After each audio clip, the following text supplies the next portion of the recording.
जीत और हार आपकी सोच पर निर्भर करती है। मान लो तो हार होगी और ठान लो तो जीत होगी। नमस्कार दोस्तों, आज की इस वीडियो में हम बात करेंगे रुबीना दिलेक की छोटी बहू से लेकर बिग बॉस 14 तक की पूरी जर्नी के बारे में, तो अंत तक बने रहिए। Rubina Dilaik Indian television industries की फेमस एक्ट्रेस हैं। उन्होंने अपनी एक्टिंग करियर की शुरुआत साल 2008 में टीवी के शो छोटी बहू से की थी और इसके बाद वो कई पॉपुलर शो जैसे सास बिना ससुराल, पुनर्विवाह, सत्य अस्तित्व के एहसास के जैसे कई टीवी सीरियल में नजर आईं। सीरियल छोटी बहू के टीवी पर्दे से फेमस हुई रुबीना दिलेक की कहानी और स्टारडम तक का पहुंचने का ये सफर इतना भी आसान नहीं रहा। बिग बॉस 14 की विनर रुबीना दिलेक ने एक इंटरव्यू में बताया कि कई लोगों के लिए फर्स्ट रोल मिलना बहुत मुश्किल होता है, लेकिन हमें फर्स्ट रोल के लिए इतना स्ट्रगल नहीं करना पड़ा। रुबीना ने छोटी बहू के लिए चंडीगढ़ में ऑडिशन दिया और इसके कुछ दिन बाद से ही रुबीना के स्ट्रगल की शुरुआत हुई। सीरियल के लिए रुबीना अपने घर परिवार से दूर मुंबई आईं। वहाँ वह दिन में 16 से 18 घंटे काम करती थीं। महीने में एक छुट्टी भी नहीं मिलती थी। उन्होंने 9 महीनों तक लगातार काम किया, लेकिन उन्हें उनकी सैलरी का 1 रुपया भी नहीं दिया गया। धीरे धीरे जब उनकी सेविंग खत्म होने लगी तो उन्होंने दूसरा रास्ता ढूंढना शुरू किया। एक इंटरव्यू के दौरान रुबीना ने बताया कि ऐसा टाइम टीवी इंडस्ट्रीज में काफी समय पहले से चल रहा है, जिसमें एक्ट्रेस कई महीनों तक काम करते हैं, लेकिन उन्हें उनकी मेहनत का 1 रुपया भी नहीं दिया जाता।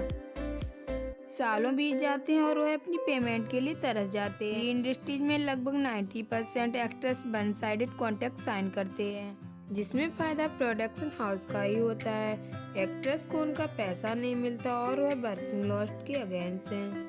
जब रुबीना से उनकी फाइनेंशियल कंडीशन के बारे में पूछा गया तब उन्होंने बताया कि 9 महीनों तक मैं अपने पैसे मांगती रही।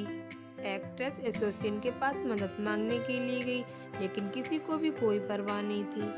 किसी ने मदद करना जरूरी नहीं समझा। वो लोग बड़े बड़े वादे करते रहे और उनके वादे भी खाली थे। आखिरकार मुझे अपना घर और प्रॉपर्टी बेचनी पड़ी क्योंकि मैं अपना ईएमआई नहीं भर पाई थी। जब मेरी हालत इतनी बुरी हो गई कि मैं उनके सामने रो पड़ी, तब प्रोडक्शन हाउस ने उन्हें आखिरकार बातचीत के लिए बुलाया, लेकिन उस समय भी उन लोगों ने कई तरह के बहाने बनाए, जैसे हमने आपका नाम दूसरी टीवी सीरियल प्रोडक्शन हाउस में दिया है, जहां वह लोग आपको और काम देंगे और इसी वजह से आपके पैसे कटे हैं। आपने कुछ दिनों की शूटिंग मिस की है, किसी किसी दिन आपने हाफ डे लिया है।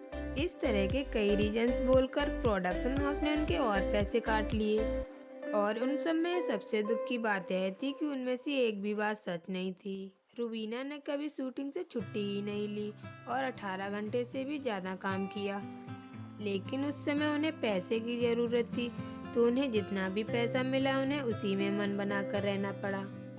इस वजह से रुबीना डिस्प्रेशन में चली गई, लेकिन अब वह उससे उबर चुकी हैं। रुबीना उस इंसिडेंट को एक लर्निंग एक्सपीरियंस के तौर पर देखती हैं, जिसके बाद से रुबीना किसी को भी अपने ऊपर इस कदर से हावी होने नहीं देना चाहती हैं कि कोई उनकी मेहनत का सारा क्रेडिट, सारा पैसा यूं ही ले जाए। दोस्तों, रुबीना की जीवनी के बारे में बात करें तो रुबीना का जन्म 26 अगस्त 1987 को शिमला में हुआ था। रुबीना के पिता गोपाल दिलेक जो पेशे से राइटर हैं। रुबीना की माता हाउसवाइफ हैं। उनकी 2 बहनें रोहिणी और नैना हैं। रुबीना ने अपनी पढ़ाई शिमला पब्लिक स्कूल से पूरी की और इसके बाद शिमला के एसटी वेडेस कॉलेज से ग्रेजुएशन पूरी की। बचपन से रुबीना एस्ट्रोनॉट बनना चाहती थी, जिसके लिए उनकी फिजिक्स काफी कमजोर थी।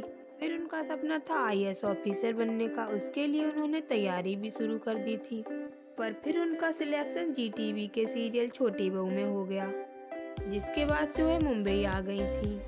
दोस्तों, क्या आप जानते हैं कि रुबीना ने कई सारे ब्यूटी पेजेंट अपनी लाइफ में जीते हैं, जिनमें से एक है साल 2006 में मिस शिमला टाइटल। साल 2015 में रुबीना को बेस्ट एक्ट्रेस के लिए दादा साहेब फाल्के अवार्ड से नवाजा गया। दोस्तों, क्या आप जानते हैं रुबीना ने बिग बॉस 14 के लगभग 5 महीने के सफर के बाद ट्रॉफी अपने नाम कर ली है। बता दें कि रुबीना दिलेक काफी मजबूत कंटेस्टेंट रही हैं। रुबीना ने राहुल वैद को हराकर बिग बॉस 14 का खिताब अपने नाम कर लिया है और रुबीना को इनाम के तौर पर 36 लाख रुपए मिले हैं। अच्छा दोस्तों, रुबीना की ये इंस्पायरिंग इंटरेस्टिंग बायो आपको पसंद आई हो तो कमेंट करके जरूर बताएं। और चैनल को भी सब्सक्राइब कर लें। और हाँ दोस्तों, आप भी रुबीना से इंस्पायर होकर मंजिल तक पहुंच सकते हैं। मेहनत इतनी खामोशी से करो कि सफलता शोर मचा दे। Thank you for watching.